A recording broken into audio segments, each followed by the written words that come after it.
Niccolò Piccinino was an Italian condottiero. Biography. He was born at Perugia, was the son of a butcher. He began his military career in the service of Braccio da Montone, who at that time was waging war against Perugia on his own account, and at the death of his chief, shortly followed by that of the latter's son Oddo, Piccinino became leader of Braccio's condotta. After serving for a short period under the Florentine Republic, he went over to Filippo Maria Visconti, Duke of Milan, in whose service, together with Niccolò Braccio, he fought in the wars in Lombardy against the League of Pope Eugene IV, Venice and Florence. After an outstanding victory over the Venetians at the Battle of Delabbio, he defeated the papal forces at Castel Bolognese. When another papal army under Francesco Sforza defeated and killed Braccio at Fiordimonte, Piccinino was left in sole command of the Visconti army, and in a series of campaigns against Sforza he seized a number of cities in Romagna by treachery.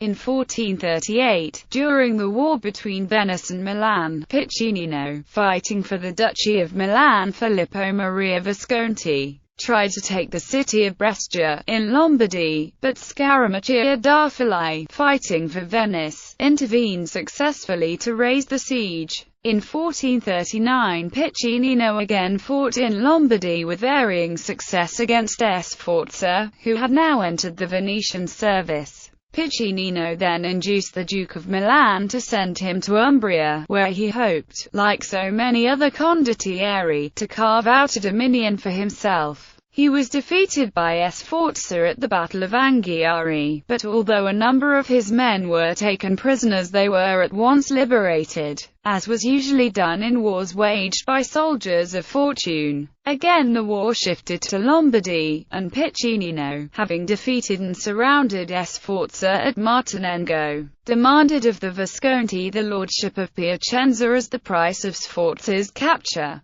The Duke, by way of reply, concluded a truce with Sforza, but the latter, who, while professing to defend the Papal States, had established his own power in the March, aroused the fears of the Pope and the King of Naples, as well as of the Visconti, who gave the command of their joint forces to Piccinino.